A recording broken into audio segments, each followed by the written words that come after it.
Dans Jean 6, verset 34 à 38, Jésus dit, si vous savez qui je suis descendu du ciel pour faire non ma volonté, mais la volonté de celui qui m'a envoyé. Faire la volonté de celui qui t'a envoyé là, c'est être musulman. D'autres mes versets, il te met au défi que tu ne pourras pas me contredire d'ici un seul verset. Tu me contredis d'ici un seul verset, je vais partir ce soir. Ismaël, Aka, tu es très présomptueux, tu es très imbu de toi-même. Okay? Et sur la base des choses que vraiment tu maîtrises très mal. Tu ne peux pas dire qu'on ne peut pas te contredire. Tu es un homme, tu as des connaissances limitées. Ok? Moi, il faut que tu saches que toute connaissance est relative. Il y a des choses jusque-là que tu as besoin de comprendre, que tu as besoin de cerner. Il te reste beaucoup de choses à apprendre.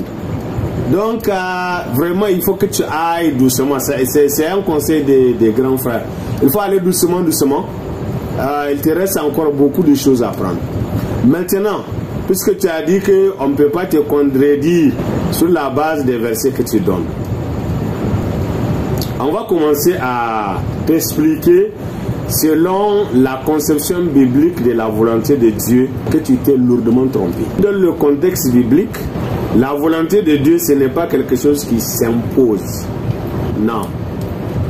C'est quelque chose qui se découvre. C'est quelque chose qui se cherche. Dieu nous dit, je connais les plans que j'ai formés pour toi. Ok? Le plan de bonheur. Le plan de vie. Mais toi, tu ne connais pas ces plans que Dieu a formés pour toi. Donc, tu te mets à chercher c'est quoi ces plans-là. Le plan, c'est quoi? Car Dieu a tant aimé le monde qu'il a donné son Fils unique afin que quiconque croit en lui et ne périsse point, mais qu'il ait la vie éternelle.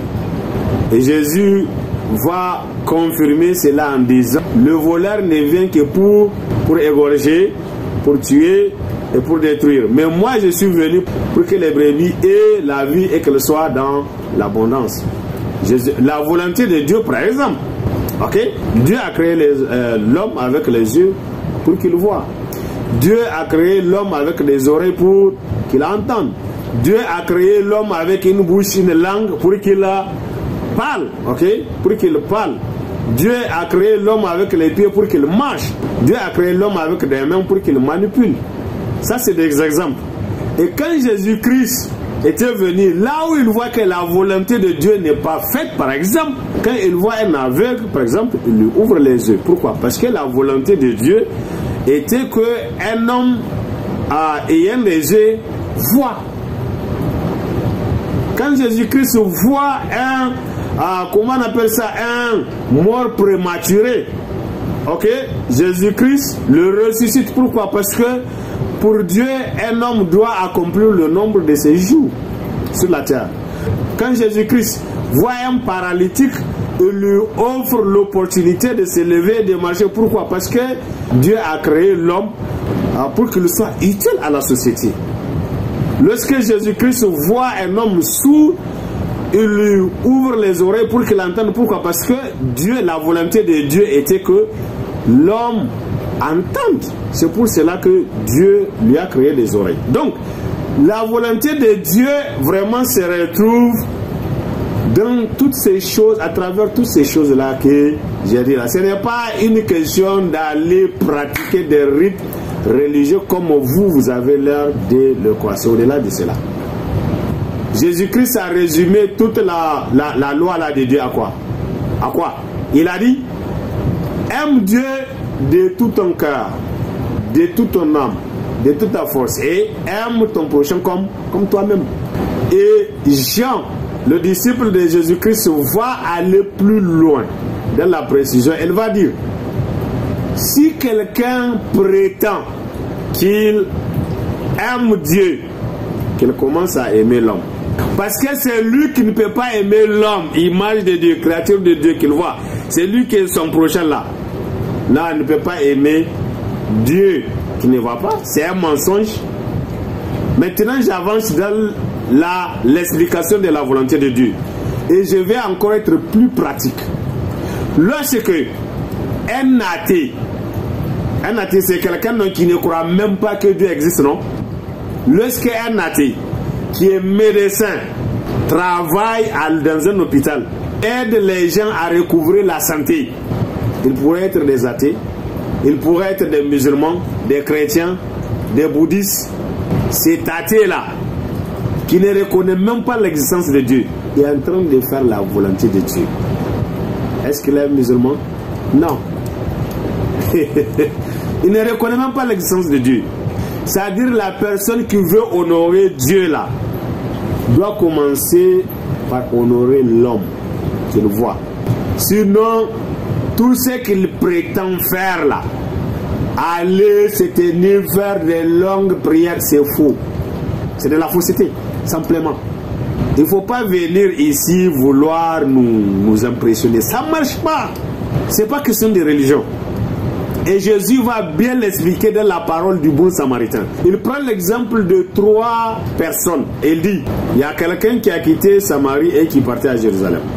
Il est tombé sur les brigands qui l'ont mis à tabac, qui l'ont dépouillé et l'ont laissé mourir. Jésus a dit, un pharisien est passé. Les gardiens de la religion juive, il est passé là, il a vu le monsieur. Jésus a dit, il est passé outre. Il a contourné, il a laissé le monsieur là. Et pourtant c'est un religieux.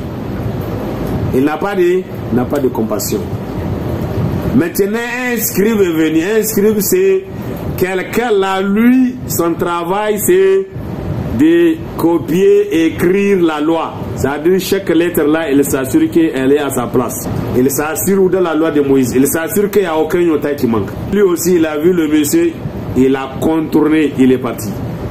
Lui aussi sans compassion. Maintenant, après tout ça là, un samaritain qu'on ne considère même pas. Les citoyens de la seconde zone par rapport aux juifs. Donc lui, il est passé, il a vu le monsieur, il était épris de compassion et il a soigné. Jésus-Christ dit, c'est lui le prochain de cet homme-là. Pourquoi? Parce que c'est le seul qui a eu compassion de lui. Le prochain ici, ce n'est pas celui qui considère qu'il est gardien de la religion. Ce n'est pas celui qui considère qu'il est gardien des Écritures. Et ce n'est ni l'un ni l'autre. C'est celui qui a eu la compassion aux yeux de Dieu là. C'est lui qui compte entre les deux là. Ce n'est ni le gardien de la religion, ce n'est ni le gardien des Écritures, mais c'est lui qui a eu compassion. C'est celui-là qui compte aux yeux de Dieu. Donc, entre celui qui s'appelle religieux, en train de réciter son livre saint, et celui qui agit bien avec les gens, auprès des gens, aux yeux de Dieu, c'est lui qui compte là. C'est l'athée. C'est lui qui agit bien, c'est lui qui traite bien la créature de Dieu. Ce n'est pas celui qui vient, qui crie dans les rues. Ce n'est pas ça. Dans le contexte biblique, Dieu, en fait, n'impose pas sa volonté de l'extérieur. Il ne nous l'impose pas. Il cherche au contraire la collaboration des hommes pour que cette volonté, pour que sa volonté puisse se manifester sur la terre. Par exemple, il y a des cas où j'accomplis la volonté de Dieu. Par exemple, c'est dans le cas où les hommes ont besoin de mon appui. Lorsque je sors en ville et que je vois des gens qui ont besoin de mon service pour se nourrir, lorsque je fais un geste, voyez-vous là, j'aide. Dieu a accompli sa volonté dans la vie de ces personnes-là. Donc, dans ce cas, vous pouvez dire, ok, j'ai accompli la volonté de Dieu. Mais il y a des cas où moi-même, j'ai besoin que Dieu utilise d'autres personnes pour accomplir sa volonté dans ma vie. Donc, ça dépend. Donc, vous voyez,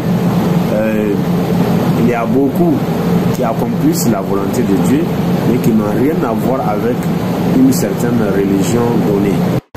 En fait, tu sais, quand tu continues à répéter que faire la volonté de Dieu qui est dans les cieux, c'est être musulman, franchement, tu me fais pitié, quoi.